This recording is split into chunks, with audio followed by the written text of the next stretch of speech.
Welcome back to Decouple. Today I'm joined by three-time returning guest, Angelica Oung, and we are going to have an exciting conversation today about offshore wind. But before we do, a couple words about Angelica. Many people are familiar with her. She is, according to her Twitter profile, the original manic nuclear scheme girl. On LinkedIn, she keeps it a little more dialed down. She's the founding editor at Taiwan Offshore Wind Unredacted.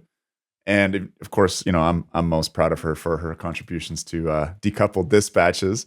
But Angelica's a busy bee, and I'm really excited that she's making some time to come on to talk about offshore wind. We have been planning this for some time to cover this topic, and I can't believe I didn't think about Angelica earlier. For your reference, just because we have this catalog of 200 episodes, and there's a lot of people that are tuning into the podcast recently and are a little overwhelmed with the archive. You can check out Angelica's first performance on Decouple, Taiwan's Energy Gamble, and I think we'll be touching on Taiwan again as a location that has bet big or has big plans for offshore wind. Angelica and I also did a great book review, I think anyway, of Bent Fleveberg's How Big Things Get Done.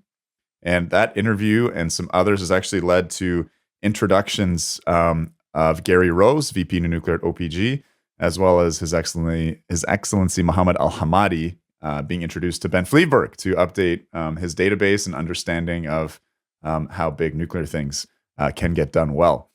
And lastly, the last episode I'll recommend before we get started here, and thank you for your patience, loyal Decouple listeners. I think the episode, we're always trying to come up with spicy episode titles, and I think this one still endures as the best ever.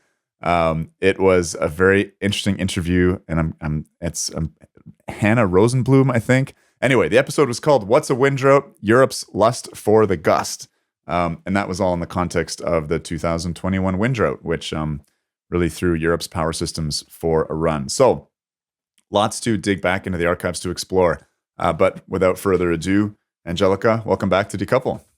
I'm always glad to be here, and I'm so excited for this one, Chris, because I think probably most Decouple listeners know of me as the manic nuclear scheme girl, but I actually have another identity, which is I'm also Taiwan's top windfluencer. I am. I don't make the rules. Never heard that one That's just before. what they I love call that. me. But I actually started doing offshore wind reporting before I got into nuclear. And at one point, it was my favorite technology. Taiwan went big into it. And it was actually my first time ever doing energy reporting. So I certainly know it well. I have a different relationship with offshore wind than I do with nuclear. I'm really very much a supply chain reporter. I know about all the projects that's going on in Taiwan. I know where they're at, what problems they have, and if anything should go awry, I always have eyes and ears who tells me what's going on, so I can share with everybody in the industry. Awesome. And obviously my listeners are very aware of my biases, but I'm glad to bring someone on who's a fan of nuclear, but also I think has a nuanced take on wind. We're not here to sort of score cheap points. I don't think that would make for a very interesting podcast. I'm genuinely interested in learning more, and challenging some of my assumptions, and just trying to figure this very important form of energy out that obviously consumes a lot of headlines. Absolutely. We were kind of discussing in the pre-chat some of the themes, but for your goals for this episode, like what's like the key takeaway for our listenership, or what do you think the key theme is about this technology that maybe makes it interesting in 2023? In many ways, it's a very inspiring story. Offshore wind wasn't a technology that really had any traction at all 20 years ago. The idea of sticking these giant wind turbines in the middle of the ocean, even back around the early 2000s, was considered really a gamble and really foolhardy. But they really made it work. And a lot of smart people, smart engineers, really did amazing things with this technology. But we've also seen that the assumption that renewables are always going to get cheaper with time is not borne out with offshore wind. I think I'm not as familiar with solar photovoltaics, but looking at a lot of the charts out there, I think there's certainly a case to be made that they are costing down like more dramatically and new technologies marching on in this really, really incredible way. But offshore wind started off being very expensive, did cost down in a steady manner, and it really hit a plateau. And I think that actually, if anything, it's going to be going up in price. Well, let's go back to basics here and discuss. I mean, people know what wind is. I think those of us who are landlocked have seen a lot of onshore wind in jurisdictions where it's been widely deployed. But what is offshore wind? Sounds like a simple question, but let's explore it in a bit more depth. I mean, what's the rationale? What's the hype? What's the excitement? How is it different than onshore wind? Why the rush to go maritime with it? Well, there are drawbacks with onshore wind. You have land use problems, you have NIMBYism, and also as you go offshore, there is the potential for the wind to be both stronger and more steady. So you get a better capacity factor. So I think that's the original rationale for it. And also for, let's say, Taiwan or anywhere really where you have ocean resources, if you can go and tap those ocean resources, if you're surrounded by them, it can help you out when you're tapping out of your onshore resources. So that's also the push outwards. The technology, it's not quite the same as sticking a onshore turbine onto a foundation. Basically, it has to withstand at least 20 or 25 years of some crushing, brutal conditions in the oceans, incredible corrosion. And of course, if you have a wind turbine that requires repair work, you can drive some guys up there and do the repairs in a truck. But if it's offshore, all of a sudden you're involving a vessel. It becomes extremely, extremely expensive. So everything out there has to be incredibly rugged. You mentioned like avoiding land conflicts, but clearly there's kind of still some aesthetic conflicts. I remember a famous case. I think it was members of the Kennedy family in Martha's Vineyard, very climate concerned, very pro renewables, but making a big stink about an offshore wind farm being planned there. But also conflicts with shipping, fishing, navy. I mean, maybe Taiwan is pursuing this because offshore wind turbines are the equivalent of a tank trap. I'm being facetious there, but there are some conflicts that do arise, and we'll maybe get into the whale thing still, which I think is pretty unsettled science. But yeah, I mean, what are some of the conflicts that come up just on that sort of maybe NIMBYism basis, or conflicts with other economic activity like fishing, for instance? Sure, there are still conflicts remaining. The biggest one is with the fishers. It is, there's no two ways about it. It conflicts with their livelihood because once you have those turbines there, you're going to have a hard time fishing around them. And this is especially going to be the case when we go into floating offshore wind. Because right now, for what we call bottom fixed offshore wind, that's when it's attached to the bottom of the sea.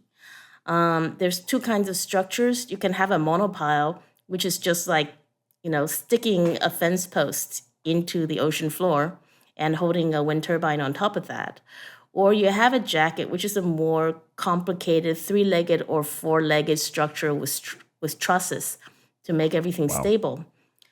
They are absolutely huge. But those go down maybe like 50, 60 meters is probably the maximum for jacket structures. Beyond that, you're going to have to go with floating, and they tend to have mooring lines, multiple mooring lines to hold down each of the floaters, and they are in the shape of a catenary like that. So they reach out pretty far on all sides. And these mooring lines make it really difficult for the fishing vessels to operate. And that's a major source of conflict.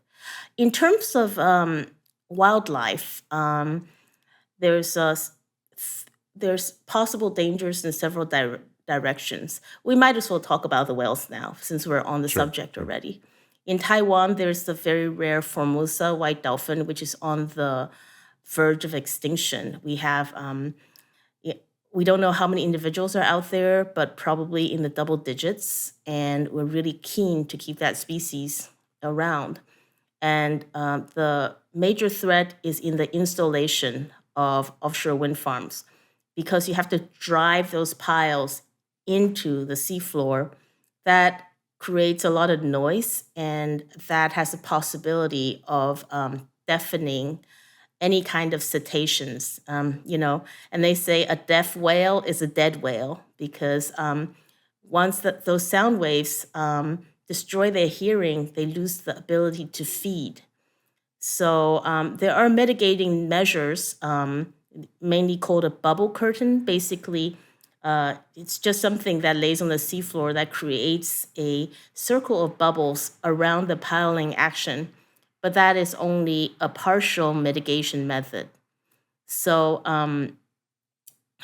you also have to observe and make sure those precious white dolphins are not about before you start piling in Taiwan. The good thing about it is the piling is a limited time activity. After construction, there shouldn't really be the wind turbines shouldn't really be doing any damage to cetaceans. However, of course, they do spin, so they catch the birds, and that is something that is somewhat unavoidable. I guess it's interesting, because obviously we can see what's above land. I mean, and with onshore wind, there's these massive concrete foundations. Yeah. But yeah, I mean, learning about these monopiles, the truss, I think you said trussel piles. They're called It, jackets. They're called jackets. jackets, Yeah. jackets. Yeah. I mean, and now onto floating. With a lot of I won't just say weather dependent. I mean, I guess so, because we can think of hydro as weather dependent as well. But we use the best sites first. And I want to talk about where offshore wind has really taken off the most. And I think that would be I'm thinking Denmark. I'm thinking is it the Doggerel? That almost ancient land bridge that used to connect the UK with Europe. Tell me a bit more about that, and how, if there is this kind of, we've used the best spots already, or whether there's tons more opportunity for relatively shallow areas where we can do the more simple monopile or jacket rather than the floating, which sounds more challenging. Well, yeah, it's all. I mean, monopile construction is the simplest, and it is preferred everywhere where it can be done. And monopiles have, in fact, gotten huge. I believe the U.S. Vineyard One, the first commercial scaled offshore wind farm that just started constructing in Massachusetts, they have the biggest monopile in the world, and it's something like 1,800 tons per monopile. So they're absolutely enormous.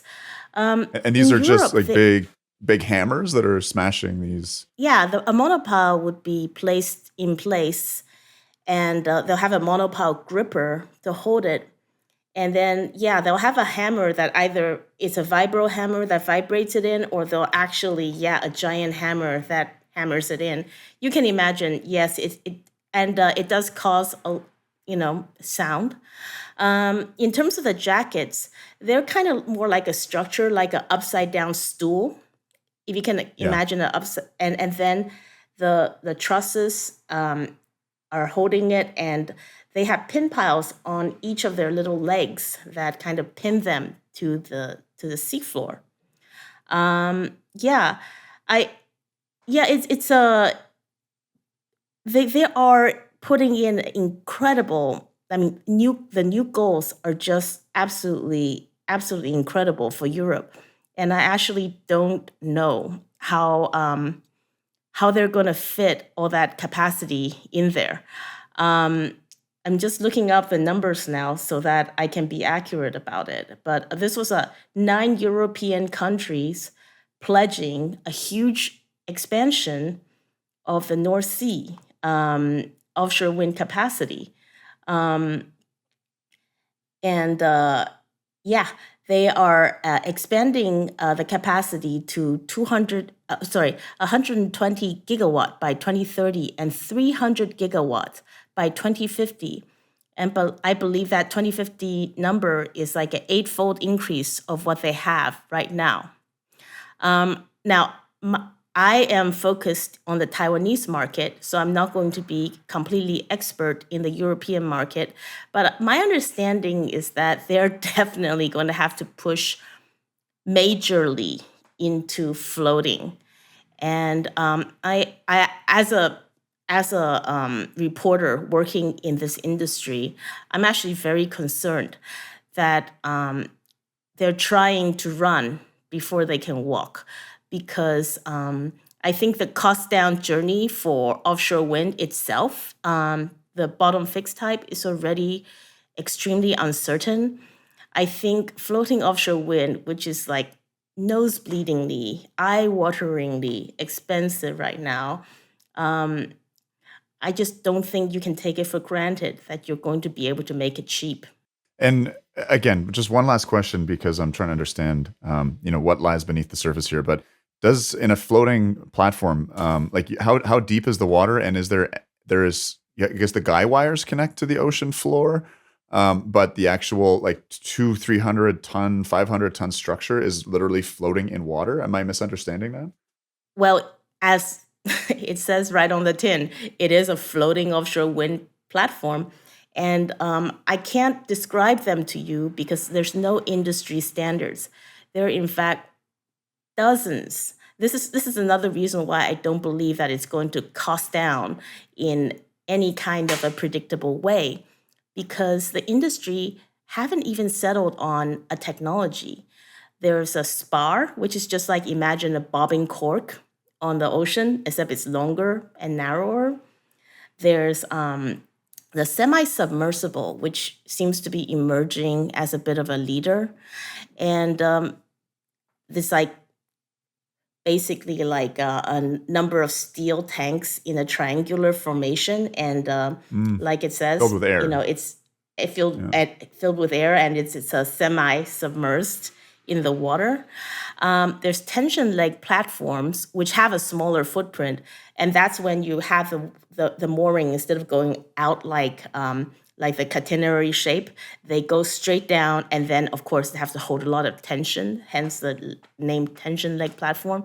But I can keep going. There are so many different types of moorings, and uh, to me, what's incredible is that there are projects out there with investors, MOUs, completion dates, whatever, like fairly mature on the pipeline, and they haven't even chosen the technology. So Wow. that's Sounds like the nuclear industry recently, or like unfinished unfinished I, designs. you know what? Yeah. I actually do feel like they are starting to make some of the same mistakes in the nuclear industry, because here's, I think, where I really see where the offshore wind industry and the nuclear industry might be falling into the same trap. So the push for bigger and bigger turbines. So and they're doing so at a very, very quick pace. And um, right now, 15 megawatt is kind of like the outer limits, but we also take it for granted that that's going to be the industry standard in a few years. And just to get a sense of that scale, I was just reading up on the 15 megawatt. I think it's a Vesta V236. It's 280 meters tall. I didn't have time to look up like comparator, architectural wonders of the world that we could compare them to. But I mean, that's tall, 280 Yeah, meters. And was that a floating, or that's an onshore technology? definitely they're going to start with onshore, but I think they're doing it so that the floating platforms can accommodate those big turbines. But the huge turbines, the bigger the turbine, that's going to be another stress on the ability for a floating platform to carry it. Yeah. Yeah, I mean, I'll have to deep dive this a bit further and just look at some pictures and understand these moorings better, because it just seems insane to have like such a heavy structure being battered by the wind on some kind of a floating platform. I mean, humans are ingenious, engineers are incredible. If it's even been modeled, or there's prototypes out there, I'll believe it. But it's extraordinary in terms of the cost reductions to date. I mean, with solar cells, it makes a lot more sense to me in terms of the degree to which it's kind of almost like a nanotechnology. I mean, it's not Yeah. digital. Let's it's still grounded in the physical world and constraints of commodity prices and things like that. But wind seems to me to be kind of less forgiving. Is that just simply that we've ramped up manufacturing and we're getting those kinds of cost reductions, or what has been driving cost reductions in offshore wind to date? Well, I'm looking at a Wind Europe chart right now, and at 2012, the capex, which is the cost of of building and installing these things per megawatt, was 5.5 million euros per megawatt. And it seems to go down very, very nicely, just losing some fat every year until 2018. And then all of a sudden, it bounces up again. And since then, it's kind of settled at this for Europe. This is for Europe, like maybe 3.5 million euros per megawatt. And I think it's going to go up again because these things are made of steel and made Right. of copper and rare earth metals like magnets. So as things gets more expensive, then they are going to get more expensive too, and they're also vulnerable to other sources of cost increases, such as installation vessels. So imagine, Chris, you are a intrepid marine entrepreneur. You've invested, $1 billion in this fabulous wind turbine installation vessel, and then you turn around next year, they're like, "Oops, we can't use your vessel anymore because the wind turbines just got bigger." Um, Imagine how how that hurts the companies that supply this industry. Um, so people are really, really careful about making sure that demand is there before they make any investments. And currently, right now, the number of vessels big enough to install one of those 15 megawatt turbines, you can count them on your fingers and toes in the whole world. Um, yeah, so it's not like Moore's law or anything. It is a very much a industry that is complicated, and there's a lot of human factors, supply chain factors, commodities factors that has complicated the journey cost down. Now, the principle everybody's held on to is if you make the turbine bigger, it should be more efficient. And if it is more efficient, then it should cost down. Um, Lately, I'm not quite sure if that logic is going to hold anymore because what you're discovering is that there's no time for everybody to amortize their costs in their investments, right? Like the onshore wind platforms, wow, their costs have been low, relatively low. And because they've used the same platform, maybe the 4.5 megawatt turbine, for years, they perfected it and they can get more money out of it. But with new, bigger turbines coming out every few years for offshore, the whole supply chain is exhausted. And I think there's even like a fear that's cropping up that we don't fully understand what going bigger does to stress the components. So we might also have a problem with durability. it's interesting. I mean, there's that famous quote. I'm not sure if it's Alex Epstein or someone else, but energy being the secret ingredient in everything. Lee Gehring and Adam Rosenzweig. We've had those folks on the podcast, and I think it was their Q2 investor report. They were talking about energy return, energy invested, and just how the decade of 2010 to 2020, all major forms of global primary energy dropped from peak to trough by 90%, whether that was oil, coal, gas, or even uranium. I mean, it's been sort of easy street, and I think economists have ignored the price of energy because it's been so cheap and a relatively small contribution to costs. And am I understanding that as being one of the key drivers as to why these commodities that are so critical for wind in particular have risen so much, or is there more to that story? There's let's go chronologically backwards from now in time. So global interest rates are we're no longer in a zeros in interest rates environment like we Yeah, used to be.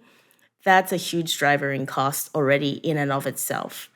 And then you go back, there's a Ukrainian-Russian war that really just messed up so many supply chains, including commodities were a mess after that, including cost of shipping and all that. And then before that, you had COVID, and COVID really messed things up in a number of ways, both in terms of the temporary disruption of installation, and and then it's just like it caused this bullwhip effect where things were cheap and then expensive and then cheap and right. expensive, and it ended up just that volatility really hurt the industry because they were used to such not just cheap but also stable commodity prices, and there's a feeling that those times are not coming back. So we are in a realm where we're just permanently going to be more expensive because of these factors. So, Angelica, in the introduction, you were saying, "Hey, this is a relatively new technology." People might have been laughing about the idea of putting even especially floating turbines out in the water, even 20 years ago. Well, they weren't thinking about floating turbines. Any turbines was Okay, crazy even 20 even just years any ago. turbines, sure, Yeah. right. But Hmm. so now they've been deployed. Yeah. So Yeah. and they've been out there sitting in the ocean for how long? Like, is Denmark like the first real big adopter on this? And if so, who else, and what has the record been? We now have 20 years of deployment experience, maintenance. You mentioned the corrosion difficulties. What's the experience been like so far, not just in terms of the construction, but the operations? Denmark, Germany, and UK, they all have a lot of wind turbines. And I actually think the first ones that are just coming up to 20 years now, from what I've heard, they've held up really well. And I think, if anything, like the unexpected component problems are cropping up in more more recent more recent models. But yeah, in a way, like I have a different point of view than most people when it comes to wind. I see it as a tremendous. When I first came to in contact with this industry, I thought it was a tremendously inspirational story. Like they really did the impossible. Like people told them they couldn't, you couldn't do it, and they went ahead and did it, and they unlocked this power of the ocean, on the ocean, and these amazing installation vessels are just so awe-inspiring. Absolute fantastic beasts of the ocean. I didn't think of them as eyesores. I thought they were, giants and very inspirational, and kind of almost a visual representation of how the human spirit can overcome the elements. Yeah, so that was where I was starting from, but I think the where, where I started having some doubts about the technology is really in the scale to which it has been. Um, we're planning to deploy it and rely on it, and the fact of the matter is, no matter how big how powerful your turbine is, it doesn't work when the wind doesn't blow.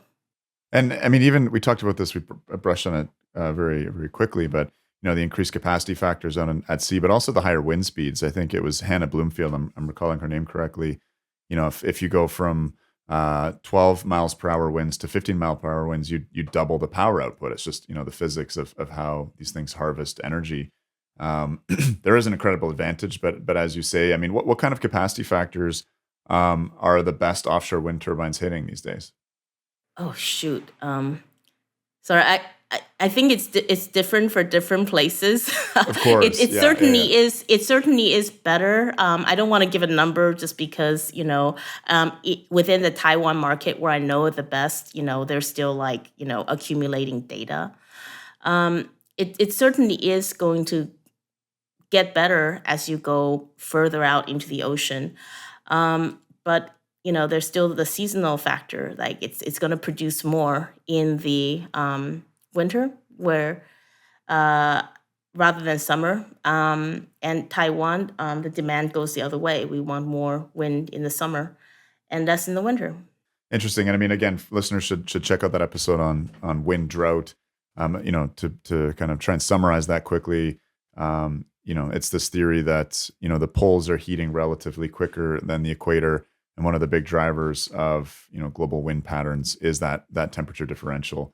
It's still pretty theoretical, but it's certainly something that is coming up, and I don't think it's likely to just be something where all of a sudden the planet goes still. But just as we're seeing with other forms of extreme weather, these wind droughts, such as what Europe experienced in 2021, may become a more frequent event instead of every 20 years or 30 years, every 10 years. So it certainly posed, I think, a pretty big challenge. I was in Europe in 2021, pre-Russian invasion, and that's when coal went back to being the number one source of electricity on the German grid prior to their nuclear closures, just because the wind was underperforming.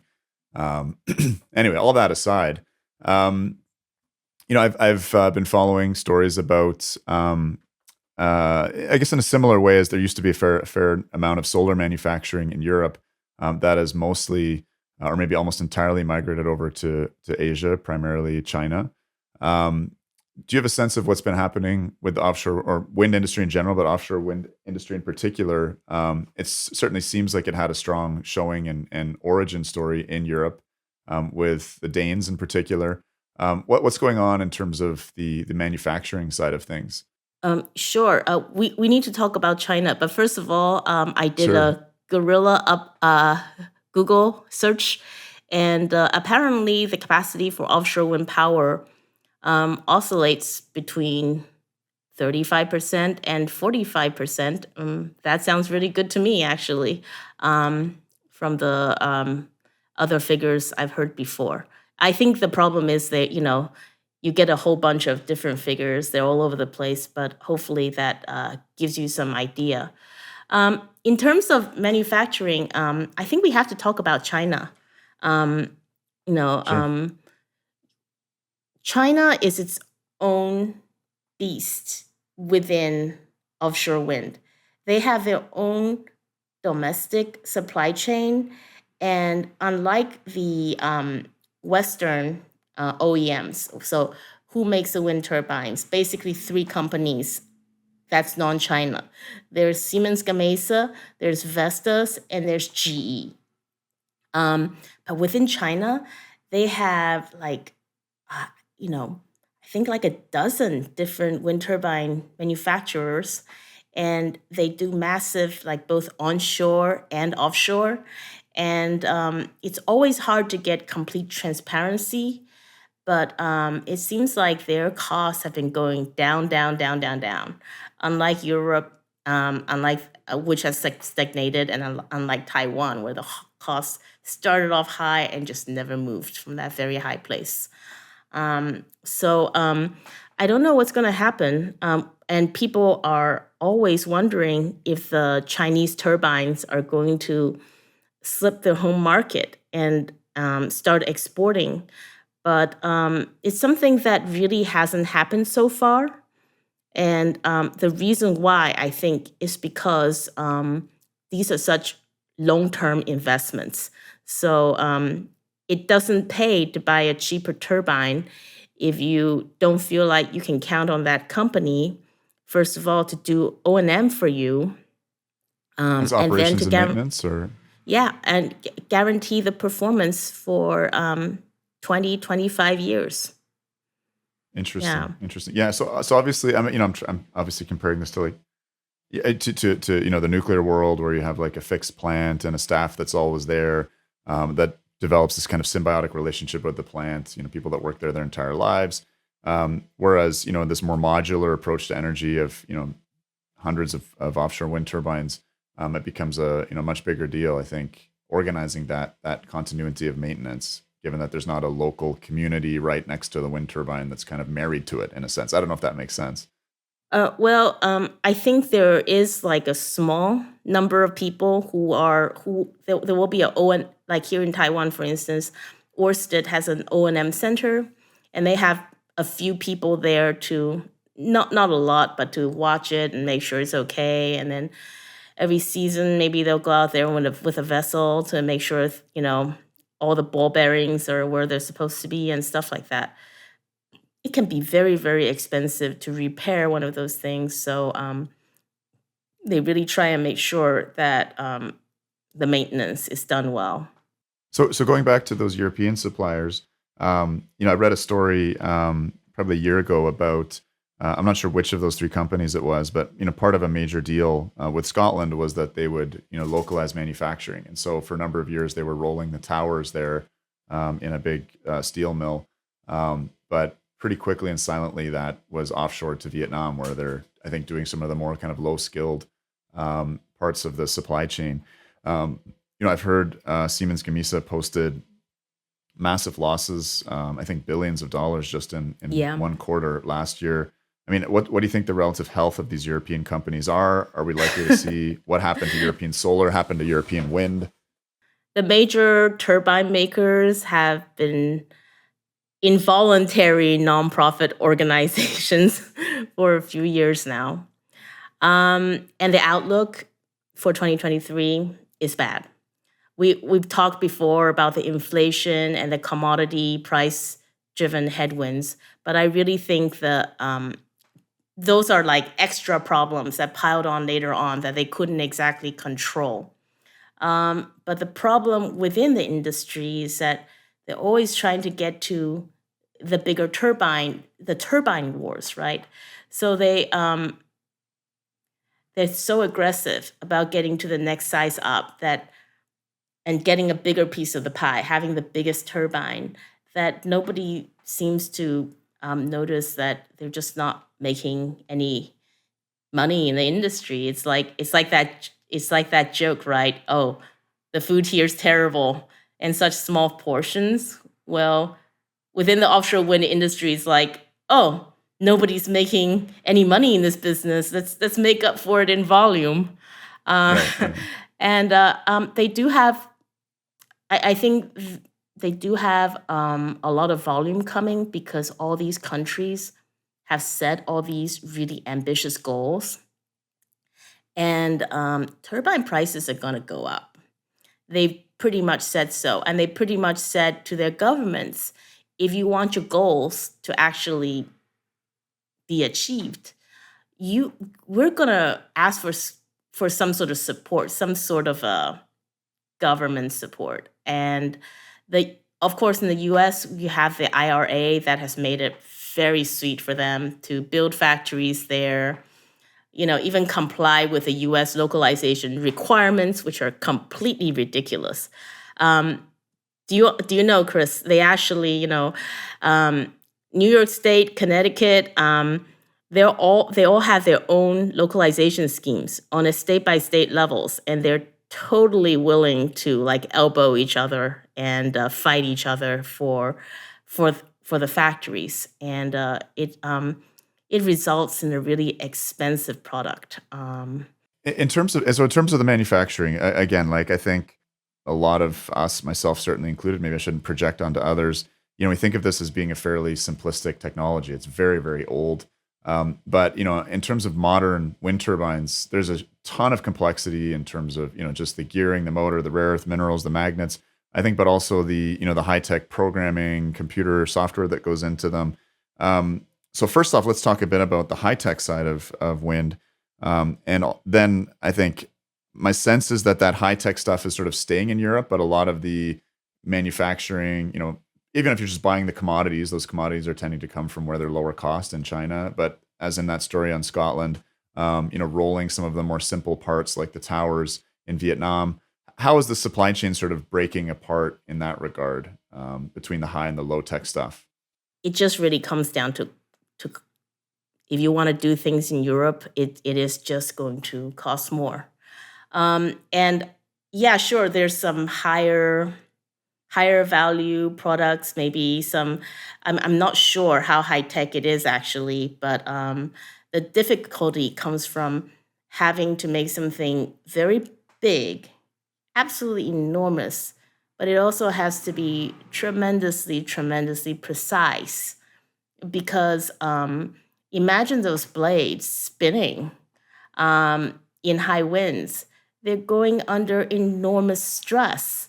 Um, so uh, I really am a big believer that localization is a bad idea for this industry. We've experienced that pain in Taiwan. We try to localize a number of the components here, and it's resulted in Taiwan with the most expensive offshore wind farms in the world.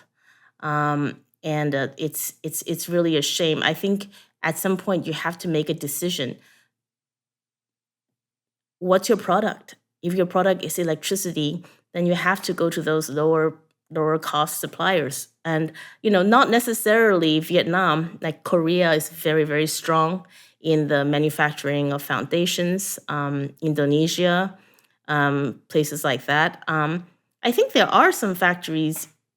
I mean, it depends on what they're making in different places. But yeah, it's one of those things where you shouldn't try and localize it everywhere. So again, just in terms of that question about the high tech component of this, can you expand a little bit on that in terms of again my sort of probably misconception of it being a low tech technology? Well, let's see. Is it a high tech technology or low tech technology? The Vestas model is uses a gearbox in a nacelle. The Siemens model uses something called direct drive. So that's basically using magnets so that you don't have to have a gearbox. Um, of course, they're doing things like digital twins to model the performance over time of these foundations and the steel and stuff like that. But it's not high technology, like we're not using AI or anything like that. It is incredibly complex engineering based on how big those things are and based on how much stress they're under for such a long time. I think that's where the technology comes in. Right, right. So another challenge here, obviously, with a dilute energy source and needing to harvest, large land area is would strike me transmission. How much of the cost is related to transmission, and how much of a challenge is that to projects real and imagined so far? Well, let me give you an example. This is not exactly an offshore wind example, but it's a wind example. In Vietnam, which is undergoing a terrible electricity crisis right now, they actually have wind farms that are either onshore or nearshore. Nearshore meaning it's just in the tidal area. That are not plugged into the grid. They're complete, but they're not producing electricity because they're not connected to the grid. And within the industry, I think people tend to take the attitude, oh my God, the Vietnamese are being so silly. Don't they understand they need a proper functioning grid and now they're wasting all this wind farm capacity.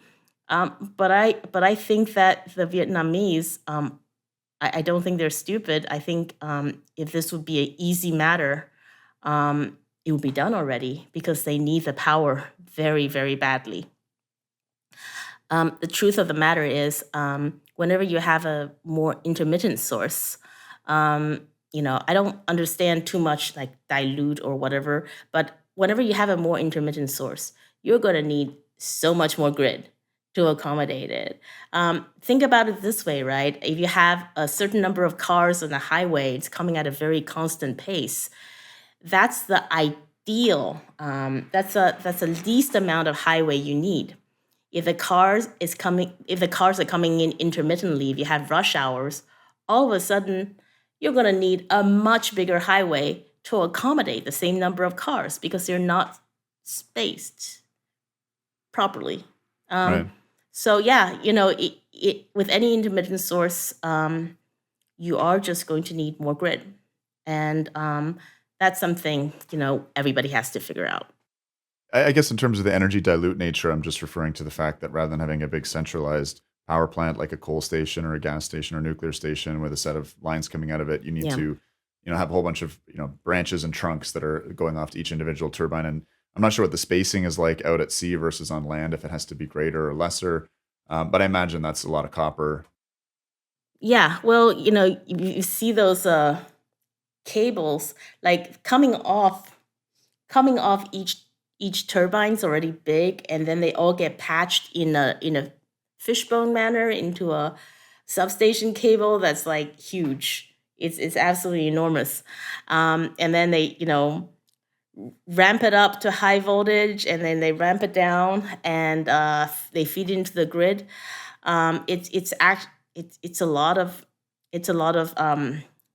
equipment to take care of for sure.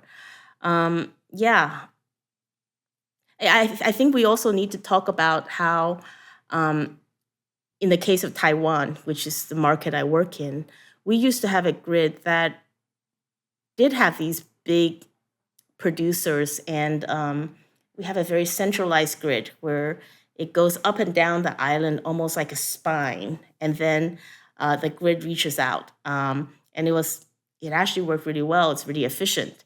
But now all of a sudden, because you have a lot of these resources are more on this side of the island, and you have to go to that side of the island. Um, that's another reason why we need more grid. Is the um, just geographically, the place where they're being generated might not be where your load center is, and that means you just need more grid to take it there. Right, right. And, Robert Bryce done some great work on the skyrocketing price of transformers, which I think is something that energy modelers might have taken for granted. But there's any number of transmission infrastructure, and we're going to have a show on that coming up pretty shortly, which are potential limiting factors. Um, you know, getting getting getting back to this highway analogy, and the idea around capacity factor. I mean, this was something where Simon Holmes at court did school me very appropriately. This idea that I had, which was if the capacity factor is 30%, that means 70% of the time the resource is not working. That's obviously not true. It's kind of over a yearly basis what percentage of power is produced. However, as you mentioned, there's seasonal limits, and looking at these compass graphs, and maybe we'll post one in the show notes of wind production, where you have the yearly production in a circle, and you see just how incredibly spiky it is. Meredith Angwin just put out a post on LinkedIn about common mode failure, and she was talking about the example in engineering, in aerospace engineering. There was this famous incident of a jetliner, I think, flying from Indonesia towards Australia, and they ran into some volcanic ash, and it affected all the engines. All the engines went down, and they did this incredible gliding landing and made it to Australia. But this pointing out the idea that the common mode failure for solar is when the sun goes down, and similarly when the wind stops blowing, you can have these really dramatic drop offs in power, which portend trouble for the grid, and require a lot of accommodation, I guess. But I just thought that was a very kind of interesting side of understanding, more nuanced than just capacity factor, some of the qualities of intermittent energy that have this common mode story to them. As far as I'm concerned, they just need to be backed on a one-to-one basis with something that you can rely on, like gas, or hydro, and that's all there is to it. You need to have um, you need to have the reserve margins to account for the fact that it might not be there. This is especially, I think, for now it's not a danger because we only have if you count onshore and offshore together, we have less than 3% of wind. So it's growing very, very slowly. But we have big ambitions because we actually do have excellent wind resources in the Taiwan Straits. And we are surrounded by the ocean, right? The problem with solar in Taiwan is we don't have the land. We're topping out at 4% solar. It's like we already, nobody wants to use rare, valuable farmland for solar panels. So we're going to run out of space. And so we're going to rely a lot on offshore wind if we're going to, because the thing is, President Tsai, when she came in power in 2016, she had this big picture vision of, okay, we're going to get rid of nuclear by 2025. And the way we're going to do it is pretty much we'll just have renewables come in. And guess what? They're pretty much on track for phasing out the nuclear by 2025. But renewables is way behind and offshore wind is way behind. But even when it gets there, I don't know at what percent grid penetration the intermittency becomes a serious issue for the Taiwan grid because we are isolated.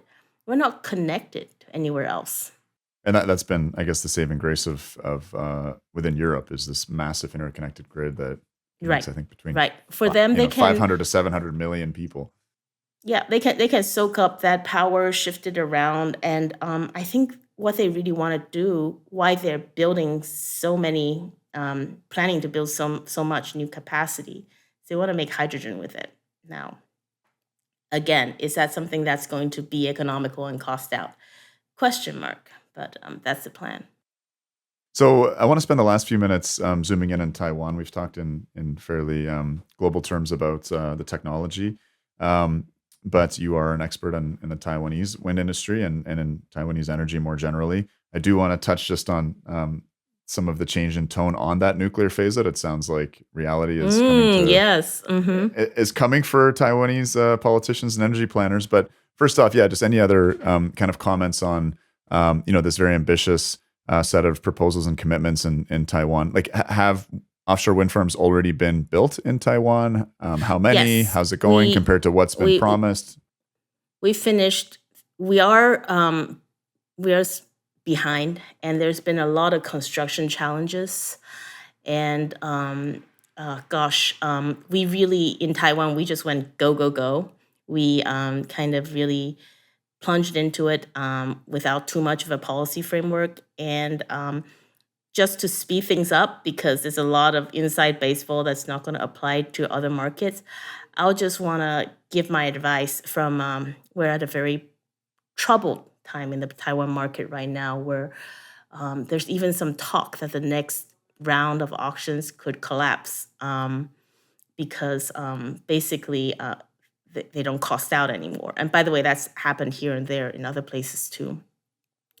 But please, if you're a country seeking to do market entry in offshore wind, the commodity, the thing that you're really trying to produce is power. Please don't do localization, or at least if you want to do localization, do it in a flexible way. Otherwise, it's going to kill you on costs. Taiwan tried to do too much on localization, and it's creating some jobs, but those jobs are not even that, they might be well paid, but in terms of manufacturing, once we build those wind farms, they're done. You really want a Taiwanese family with our, babies, young people, very scarce right now because people just stopped having that many babies.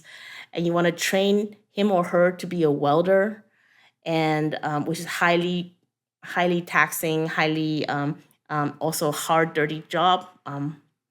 And then they might be paid a lot, but then in a couple of in a decade and a half or 2 decades or whenever the build out is done, you're saying, okay, that's it. They don't have a job anymore. It just doesn't. it's not that appealing for a lot of people in Taiwan. So as a result, we're importing labor. So we're not importing the stuff, but we're importing the labor to weld from Indonesia, Thailand, all those places where they do have excellent welders. So please don't do localization. Please make sure your legal frameworks are in a good place, and make sure all your government departments are talking to each other before you set off on this thing, because it's probably going to be more expensive than you thought. Okay. Well, maybe we'll close off just with you mentioned the nuclear phase out planned to be completed in 2025. There was a referendum. It seemed like the nail was driven into the heart of the Taiwanese nuclear industry and its nuclear plants. Glimmer of hope. Is this kind of like a Belgium situation where the president's doing a trial balloon and seeing what people's reaction will be? Or Yeah, what was the okay. statement? What's All right, all happening? right. So basically, we know from our previous episode, in case you guys haven't heard it, that the ruling DPP basically grew up on being anti-nuclear. They were formed the year of the Chernobyl disaster, if you believe it, and that anti-nuclear DNA has remained with them all this time. President Tsai was elected on a no nuclear homeland platform. But lately, the DPP presidential candidate had been saying the oddest thing. He said, when he was asked because President Tsai's energy plan was to really rely on natural gas. And that is a very insecure form of energy. Like any kind of a blockade situation is no bueno. We can hold 11 days supply on the island. That's a maximum, not a minimum. So the student was asking him, well, what's your plan in the case of a blockade or anything like that? And he said, well, yeah, we can maybe keep those nuclear power plants on standby or whatever crazy thing. Maybe we can bring them back in an emergency. Now, this doesn't make any sense because nuclear power Maybe on plants day 11. nuclear power plants are not exactly like easy bake ovens. And Right. even if you have a plant that can be brought back, it's going to be a process. And what are you going to do? Are you seriously going to phase out nuclear power in 2025, tell everybody to go home, and then if something happens in 2028, you're going to tell people to, sorry, hey, can you come back into work? I mean, that's it's totally absurd, except people are interpreting it as a way to open the conversation up a crack on Right. reversing the no nuclear homeland pledge, which is President Tsai's thing. I don't think the candidate running for president now, the VP Lai, I don't think VP Lai is necessarily that beholden to it.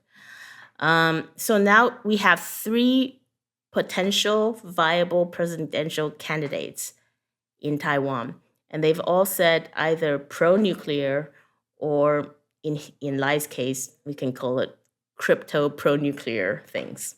And to me, that's very exciting. I think it's something I didn't expect this early on.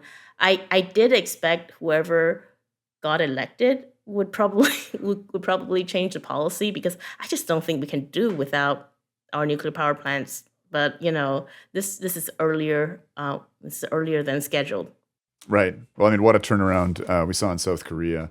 I don't think the anti-nuclearism is in the DNA quite so much. Not like I that. No. understand it was a film, Pandora's Box, that had a huge impact on South Korea and on President Moon himself, but massive turnaround there. The South Koreans obviously did a marvelous job in collaboration with the Emiratis, and I'm pleased to say I'm going to be hosting a delegation of South Koreans as part of their Ontario tour, and I think we have a lot to learn from the country and the industry that has most recently delivered new nuclear on a schedule that's acceptable and a budget that's acceptable. So, as Canada looks to deploy 10 new CANDU reactors, one of our first exports was CANDU reactors to South Korea. Maybe we can ask them for some tips now in terms of how to reboot our own new build industry. Anyway, that's an aside. Very excited about that. very excited to have you on the podcast, Angelica. And looking forward to more and to some more decoupled Let's see dispatches about getting coming a soon. can-do in Taiwan. It's just manifested. Kidding. We've got a lot of work to do before I don't then. know. Well, first you got to just say it, right? That's the first step. All right. We'll talk soon, Angelica. All right. Bye.